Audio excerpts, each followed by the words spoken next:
Forum in Burbank. Okay, let's go ahead and roll that in, and then we'll talk about where you were excluded during that same race from one of the forums. The previous race. The previous race, okay. So if you can, go ahead and roll that in. Mr. Opening statement, please. Yes, thank you. I am Ted Brown, the Libertarian candidate. Government officials at all levels want to regulate and control every aspect of our lives. The other candidates for Congress have plans to run your life. I just want you to live your life the way you choose.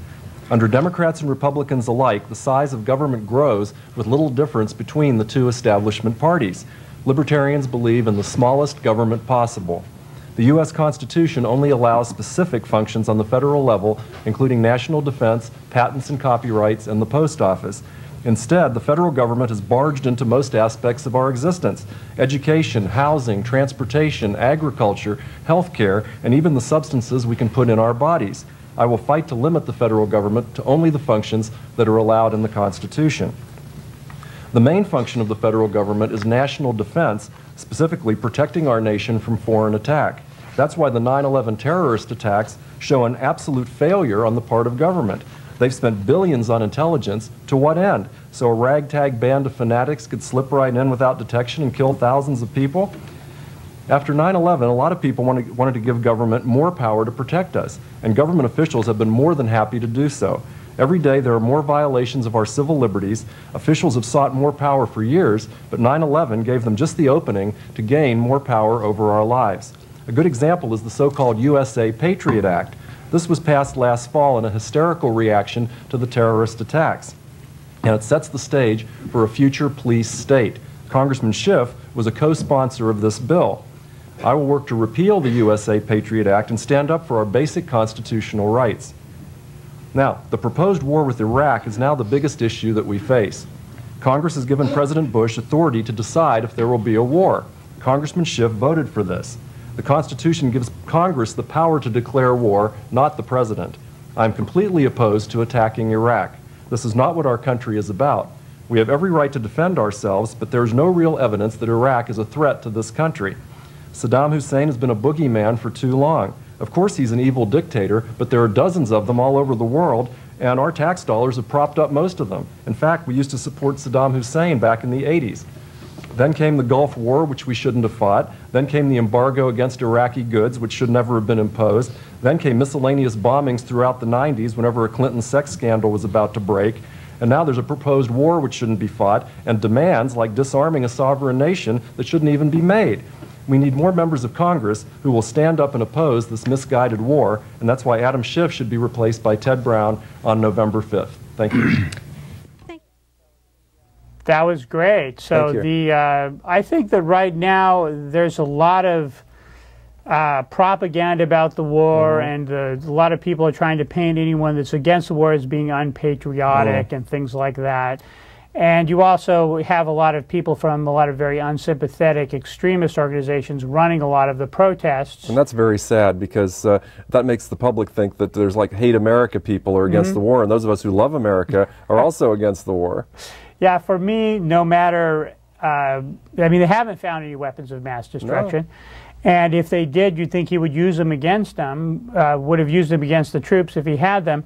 But if not, then he smuggled them out of the country and we didn't get them, or they're buried in the desert. He'll come back for them later, hand them off to Al-Qaeda, or become a worse terrorist than Osama bin Laden, hiding underground somewhere in the Middle East, just like Osama bin Laden, armed with chemical and biological weapons that he's going to use against us. So, if indeed he ever succeeded in making them. If indeed he did. And they even said some ridiculous thing about, well, what if he ever got a hold of a nuclear weapon? Well, you know, there's no uranium there in Iraq, and to mine it would be absolutely impossible economically for them, and you can't buy it anywhere, so that was completely ridiculous. Right, I think there were other reasons for this. I mean, obviously, Osama bin Laden and his group of Al-Qaeda terrorists were a threat to us, but I mean, there's no evidence that Saddam Hussein was part of that group. I mean, they didn't like him. I mean, Al-Qaeda was against Saddam because he was not a theological or a religious leader. He wanted to get rid of those influences in Iraq and have a secular government. Now Turkey does that. They're one of our allies,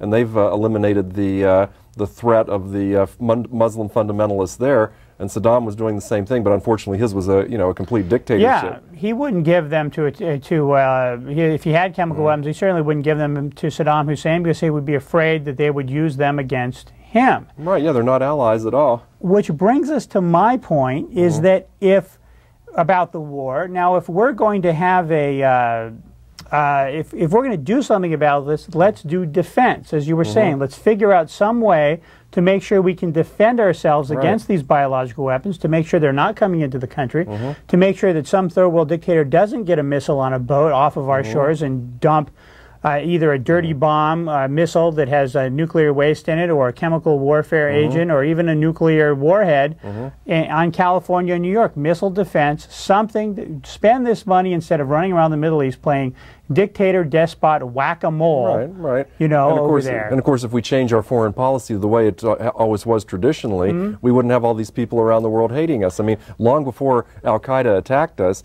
there were people from the Middle East and elsewhere burning American flags in the streets, saying, "Death to the great Satan, America." I mean, we shouldn't be the great Satan. I mean, we were always like the beacon of hope and liberty in the world. I mean, after the American Revolution, there were peoples all over the world that took that as an example to try to get their own independence for years and years, for 100 years. People were fighting the American Revolution in other countries. We were the inspiration for all these people who were fighting for freedom. And now, I mean, in theory maybe we are, but in reality, we're sending troops over ever since like the Spanish-American War, like 105 years ago. American troops have been going where they don't belong, interfering in the affairs of other countries, trying to impose ourselves on other people who don't want us there. I mean, if they wanted us, they'd ask us, I'm sure, but they aren't asking. Most people want to be free and independent and run themselves. Yeah, and I think it really comes down to the individual being too difficult to control. You know, when in Iraq, they decide that each individual is becoming strong and independent enough so that they can't be controlled, then that's when they'll have independence. Right now, they could just vote in another dictator after we impose democracy, which they probably will. Which brings us to another interesting thing that we did with you during a race. Yes. You were excluded from a forum. We have a couple of pictures. We have one picture of that, if you could bring that up at some point. This was a candidates forum, and they excluded you. They had the Republican and the Democrat. Right. This was in the 2000 election, and the congressional race was one of the hottest congressional races in the country. Congressman Jim Rogan, the Republican, was up for re-election against State Senator Adam Schiff. And this is a photograph of you actually being escorted off of that stage by two police officers. Right. You went up there and spoke anyway. They did. I called them up when I heard about the forum. It was going to be the major forum of the campaign, and I said, well, you seem to have forgotten some of the candidates, especially the Libertarians, for all of these races. There were 3 different races there.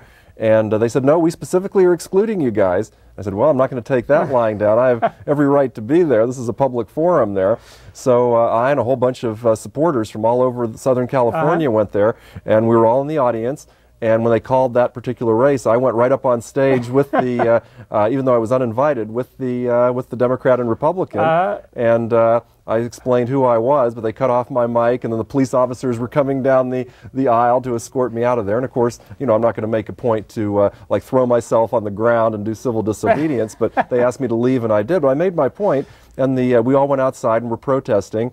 And a lot of people came out from the forum and said it was very unfair for that to happen. I mean, everybody who's in a race should be invited so the public can hear what's going on. And a lot of people were upset. There was a lot of press coverage. In fact, I probably got more press attention from not being able to speak than if I had been allowed to speak. Yeah. Then we have a photograph of one of those newspaper articles, which is you talking, and yeah, that was there was coverage of that in many newspapers. I think the LA Times covered it, and there was all the local newspapers did. And what's interesting is that's becoming more and more prevalent, where libertarians and and Greens and other third parties are being excluded from debates. In the most recent election, the libertarian who was running for governor of South Dakota was even arrested at the state fair. And you can't get much more of a public venue than that. And he was actually demanding, not even in his own race, he was demanding that a libertarian in a congressional race be included in a forum. And they hauled him out of there and beat him up in front of his family. Yeah. And this is a candidate for governor. Unbelievable. They're worried that, you know, we might win. We've had Jesse Ventura, a couple other victories here from independent parties, and they're not just going to lay down and just let us, take away their power. And that's the difference between libertarians and people always say, "Oh, well, what are you libertarians going to do that's so different? And what are you going to change? When you get into power, you're going to be corrupt just like they are." But the